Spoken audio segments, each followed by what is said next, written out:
ഇത് ദേവസ്വം വക ഭൂമിയാണ്. പുതിയകാവ് ക്ഷേത്രവുമായി ബന്ധപ്പെട്ട ദേവസ്വം അധികൃതരുടെ സ്ഥലമാണ് ഇവിടം. അവിടെയാണ് ഈ കരിമരുന്ന് സാമഗ്രികൾ സൂക്ഷിച്ചിരുന്നത്. അവിടെ ഒരു ടെമ്പോ ട്രാവലറിലടക്കമാണ് കരിമരുന്ന് സാമഗ്രികൾ സൂക്ഷിച്ചിരുന്നത്. ഫയർഫോഴ്സ് സ്റ്റേഷൻ ഓഫീസർ പറഞ്ഞത് ആ വാഹനം പൂർണ്ണമായി തകർന്നു എന്ന് മാത്രമല്ല, വാഹനം തലകീഴായി മറിഞ്ഞു എന്നാണ്. അത് പൂർണ്ണമായും കത്തി നശിച്ചു. തൊട്ടടുത്ത് ഉണ്ടായിരുന്ന മറ്റൊരു കാറും പൂർണ്ണമായും കത്തി നശിച്ചിട്ടുണ്ട്. വാഹനത്തിൽ ആരും ഉണ്ടായിരുന്നില്ല.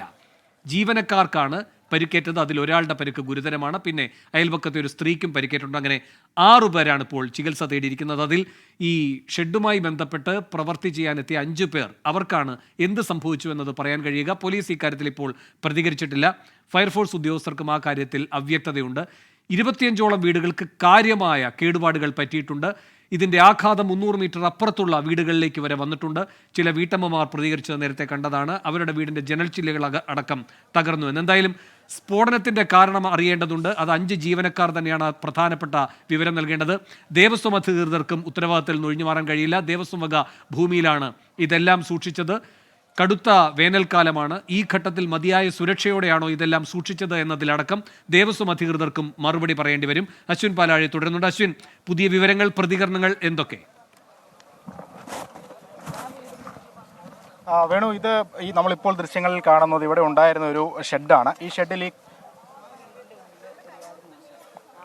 ഈ കാണുന്ന സാധന സാമഗ്രികളെല്ലാം ഓരോ സ്ഫോടന വസ്തുക്കൾ ഉണ്ടാക്കാനുള്ള പൈപ്പുകളാണ്. ഇതിനുള്ളിൽ വെടിമരുന്നുകൾ നിറച്ചാണ് സാധാരണഗതിയിൽ ഈ സാധനങ്ങളൊക്കെ ഉണ്ടാക്കുന്നത്. അപ്പോൾ ഇവിടെ ഇതിനു വേണ്ടിയുള്ള സാധന സാമഗ്രികളൊക്കെ സൂക്ഷിച്ചിരുന്ന ഒരു ഷെഡാണ്. അത് പൂർണ്ണമായും തകർന്നിട്ടുണ്ട്. അപ്പോൾ അതിന് മുന്നിൽ കാണുന്ന വീട്, അത് നമുക്ക് ദൃശ്യങ്ങളിൽ കാണാവുന്നതുപോലെ അതും ഏകദേശം ഭാഗികമായി തന്നെ അത് തകർന്നിട്ടുണ്ട്. ഏറ്റവും അടുത്ത് സ്ഥിതി ചെയ്യുന്ന ഒരു വീടാണത്.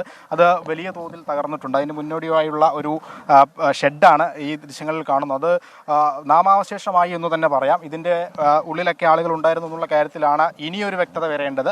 ഇപ്പോൾ സമീപത്തുള്ള വീടുകളിൽ നിന്ന് ആളുകളെ പൂർണ്ണമായും മാറ്റാനുള്ള ജോലികളിലേക്കാണ് ഫയർഫോഴ്സും പോലീസും പോകുന്നത്. കാരണം അത്രത്തോളം വിലക്ഷയം ഈ സ്ഫോടനത്തിൽ ഈ വീടുകൾക്കുണ്ടായിട്ടുണ്ട്. അടുത്തുള്ളൊരു 300 മീറ്റർ ദൂരപരിധിയിലുള്ള വീടുകളിൽ നിന്ന് ആളുകളെ അവിടെ നിന്ന് മാറ്റാനുള്ള ഒരു ഇടപെടൽ ഇപ്പോൾ തന്നെ ആരംഭിച്ചിട്ടുണ്ട്. അതിൻ്റെ ഭാഗമായി പോലീസ് കൂടുതൽ സ്ഥലങ്ങളിലേക്ക് പോകുന്നുണ്ട് എന്നുള്ളതാണ് നമുക്ക് മനസ്സിലാക്കാൻ സാധിക്കുന്നത്. അപ്പം ഈ സ്ഫോടനം നടന്ന ഭാഗം പൂർണ്ണമായും കെട്ടിമറച്ചിട്ടുണ്ട്. അതിനുള്ളിലേക്ക് ആളുകളെ കയറ്റുന്നത് തടഞ്ഞിട്ടുണ്ട്.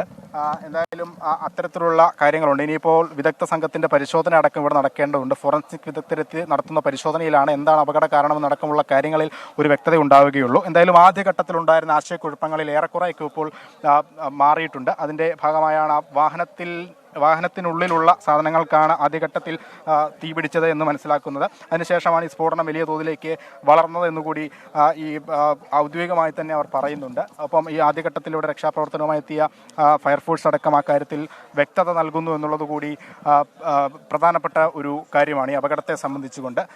എന്തായാലും ഇനിയിപ്പോൾ ഈ നേരത്തെ വേണു സൂചിപ്പിച്ചതുപോലെ ദേവസ്വം അടക്കമുള്ള ആളുകളാണ് ഇതിൽ പ്രതികരണം നടത്തേണ്ടത്. അല്പസമയം മുമ്പ് നമ്മൾ തൃപ്പൂണിത്തറ നഗരസഭയുമായി ബന്ധപ്പെട്ട ഒരാളുടെ പ്രതികരണമാണ് കേട്ടത്. അതിൽ പറയുന്നുണ്ട്, ഈ നഗരസഭ ഈ ദേവസ്വവുമായി ബന്ധപ്പെടാൻ ശ്രമിച്ചിട്ടുണ്ടെങ്കിൽ. അശ്വിൻ പാലാഴിയാണ് വിവരങ്ങൾ നൽകിക്കൊണ്ടിരിക്കുന്നത്. തൃപ്പൂണിത്തുറയിൽ ശക്തമായ സ്ഫോടനമാണ് നടന്നത്. പടക്ക നിർമ്മാണശാലയായും പടക്കങ്ങൾ സംഭരിച്ചു വെക്കുന്ന കേന്ദ്രമായും പ്രവർത്തിച്ചിരുന്ന സ്ഥലത്താണ് സ്ഫോടനമുണ്ടായത്. 2 തവണ പൊട്ടിത്തെറിയുണ്ടായി എന്ന് നാട്ടുകാർ പറയുന്നു. ഏതാണ്ട് 10:30 മണിയോടെയാണ് ആദ്യ പൊട്ടിത്തെറി ഉണ്ടായത്. തുടർന്ന് വീണ്ടും സ്ഫോടനം. 5 പേർ ആ സ്ഥലത്തുണ്ടായിരുന്നു. അവർക്ക് പരിക്കേറ്റു.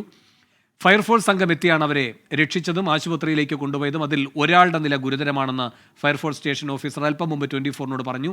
സമീപവാസികൾക്കും പരിക്കേറ്റിട്ടുണ്ട്. അതിൽ ഒരു സ്ത്രീയുമുണ്ട്. ഇവരെ അടക്കം 6 പേരെയാണ് താലൂക്ക് ആശുപത്രിയിലേക്ക് കൊണ്ടുപോയിരിക്കുന്നത്. അതിൽ ഒരാളുടെ നില ഗുരുതരമാണ്. ഈ 6 പേരിൽ 5 ജീവനക്കാർ ആ സ്ഥലത്തുണ്ടായിരുന്നതാണ് ഈ സ്ഫോടനം നടക്കുമ്പോൾ. അവർ സ്ഫോടനത്തിൻ്റെ ഇരകളാണ്, സാക്ഷികളാണ്. അവർക്കാണ് എന്ത് സംഭവിച്ചു എന്നത് കൃത്യമായി പറയാൻ കഴിയുക എന്നും ഫയർഫോഴ്സ് സ്റ്റേഷൻ ഓഫീസർ പറഞ്ഞിട്ടുണ്ട്. പക്ഷേ ഈ 5 പേരും ഇപ്പോൾ അടിയന്തര ചികിത്സയ്ക്ക് വിധേയമാക്കപ്പെട്ടിരിക്കുന്നു. അതുകൊണ്ട് പോലീസും ഈ കാര്യത്തിൽ ആധികാരികമായി ഒന്നും പറയാൻ തയ്യാറല്ല. ഇപ്പോൾ ഈ സ്ഫോടനം നടന്ന സ്ഥലം വേർതിരിച്ചു മാറ്റിയിട്ടുണ്ട് സുരക്ഷാ കാര്യങ്ങൾക്കായി. ഇനി ഫോറൻസിക് സംഘം അടക്കം വന്ന് വിദഗ്ധ പരിശോധനയ്ക്ക് വിധേയമാക്കും. ടെമ്പോ ട്രാവലറിലും ഈ പടക്ക നിർമ്മാണ സാമഗ്രികളും പടക്കവുമെല്ലാം സൂക്ഷിച്ചിരുന്നു എന്നത് ഉറപ്പാണ്. കാരണം അത്ര വലിയ സ്ഫോടനമുണ്ടായി. ഈ വാഹനം തലകീഴായി മറിഞ്ഞു എന്നാണ് ഫയർഫോഴ്സ് സ്റ്റേഷൻ ഓഫീസർ പറഞ്ഞത്. വാഹനത്തിനകത്ത് ആരും ഉണ്ടായിരുന്നില്ല. ഒരു സ്വകാര്യ വാഹനം കൂടി തൊട്ടടുത്ത് പാർക്ക് ചെയ്തിരുന്നു. ആ കാറും കത്തി നശിച്ചിട്ടുണ്ട്. അതിൻ്റെ ഉടമസ്ഥരും ഇതുമായി ബന്ധപ്പെട്ട ഇതുവരെ രംഗത്ത് വന്നിട്ടില്ല. പുതിയകാവ് അമ്പലത്തിലെ ഉത്സവവുമായി ബന്ധപ്പെട്ട പടക്ക സാമഗ്രികളാണ് ഇവിടെ സൂക്ഷിച്ചിരുന്നത്. ദേവസ്വം ബോർഡിൻ്റെ സ്ഥലമാണ്. നഗരസഭ അധികൃതർക്കറിയുന്ന മേഖലയാണ്. എന്തുകൊണ്ട് മതിയായ സുരക്ഷയില്ലാതെ ഇവിടെ ഇതെല്ലാം ശേഖരിച്ചു വെച്ചു എന്നതടക്കമുള്ള കാര്യങ്ങളിൽ ഇനി അധികൃതർ ഉത്തരം പറയേണ്ടതുണ്ട്. അശ്വിൻ പാലാഴി തുടരുന്നു. അശ്വിൻ, എന്താണ് വിവരങ്ങൾ?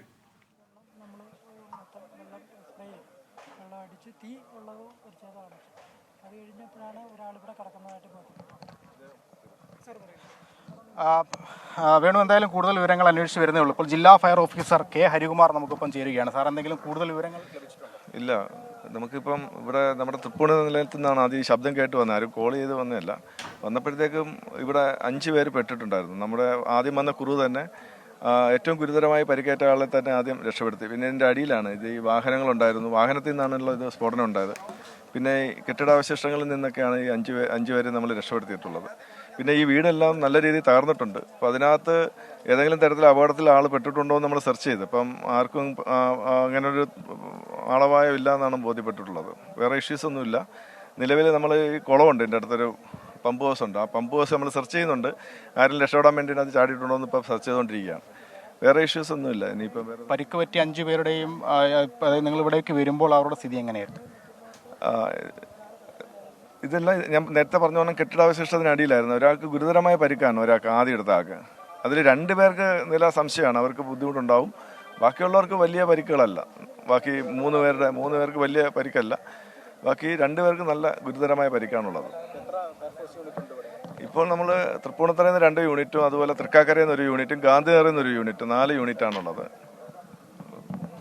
ഓക്കെ വേണു, എന്തായാലും അതിൽ കൂടുതൽ വ്യക്തത വന്നിട്ടുണ്ട്. എന്തായാലും നമുക്ക് ഇവിടെ സമീപത്തുള്ള ചെറിയൊരു കുളമുണ്ട്. അവിടേക്ക് ആരെങ്കിലും രക്ഷപ്പെടുന്നതിൻ്റെ ഭാഗമായി ചാടിയിട്ടുണ്ടോ എന്നടക്കമുള്ള കാര്യങ്ങളിലും പരിശോധന നടക്കുന്നുണ്ട് എന്നുള്ളതാണ് ജില്ലാ ഫയർ ഓഫീസർ ഇപ്പോൾ വ്യക്തമാക്കിയത്. നമുക്കതിൻ്റെ ദൃശ്യങ്ങളിലേക്ക് കൂടി പോകാം.